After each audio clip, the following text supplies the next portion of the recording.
I'm Moira Henderson, and we have a small farm here in Fife. We've moved in 1988, purchased it ourselves.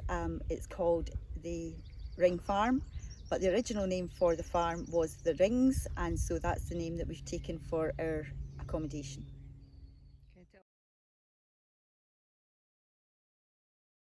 So really I started out in agritourism, you could say, back in the day when we had two old holiday caravans that we bought second hand and brought on, and we realised that people just loved coming out to the peace and quiet of the country.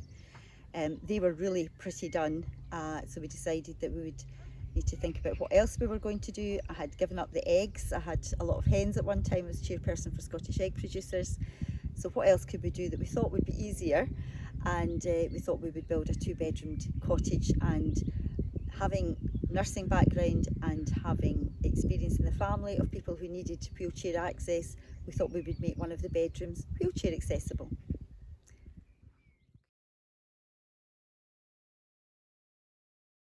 I suppose whilst we're in agritourism, really accessible tourism is our main focus. And basically for so many people, they would not manage to have a holiday anywhere else. So we've got 3 brothers, all with muscular dystrophy. They've never been able to have a holiday together until they came to this amazing cottage that we've built behind us here. And so for our customer experience, it's more a case of they can have a holiday rather than not having a holiday.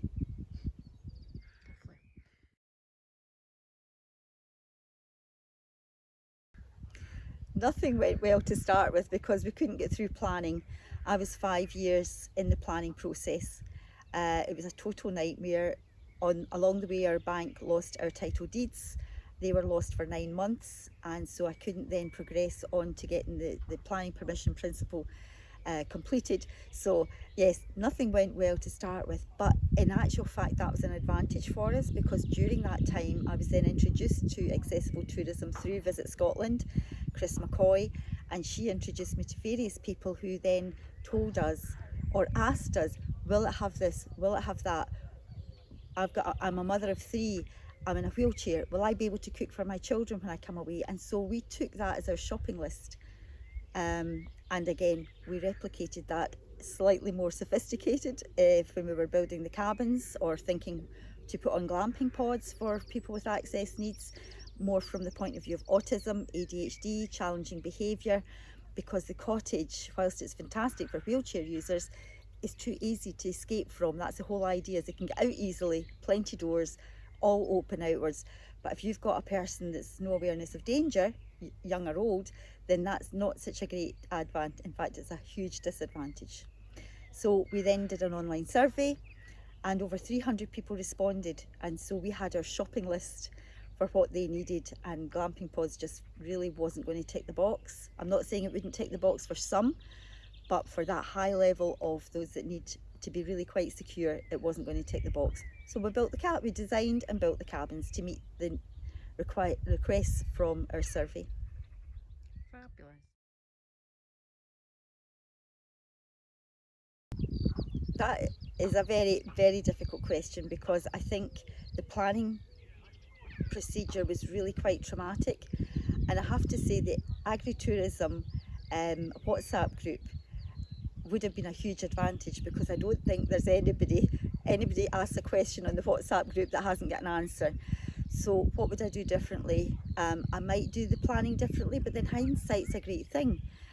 We didn't think at the time when we started out, we never imagined for a moment that we would be 5 years in planning, 6 planning committees, a failed planning appeal, etc, etc. So had we known all that, maybe we would have done things differently. But also we never thought for a minute our neighbours would react against disability in such a way that they did in the 2000s. That never entered our head. We were brought up in a family with inclusion before the word was actually coined, and it never entered our head that in the years 2006 onwards that people would still have such a discrimination against those with disabilities.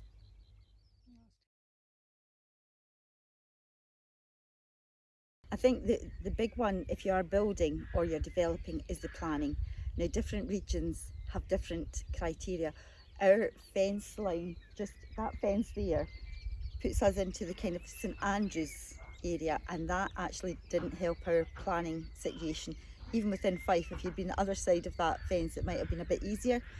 So is it worth getting a planning consultant? Absolutely. I wouldn't try to do it without that. It costs money, but they know the ins and outs. Many of them are what they call gamekeepers turned poacher, and they have all the regulations and they know just the right wording, etc. to use. So definitely planning's a big thing.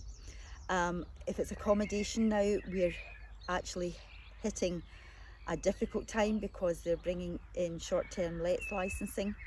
We don't know what that's going to cost. We don't know really what it's going to look like. So that's something to definitely bear in mind. I've been told that we will only need one license, but the irony of the situation is I have planning permission only for holiday accommodation. So I can't let it out for lets, short-term lets as such. So there's an irony there, which the industry did try to fight against, but we didn't succeed. So we're now at the council levels and trying to work with councils, but that's a big one. Okay. Do your research. Ask your potential customers, ask them what they would like. It's not difficult now with social media. You can put something out there and say, what would you like? You could even say, what would you be willing to pay for this experience? This is what I'm thinking to do.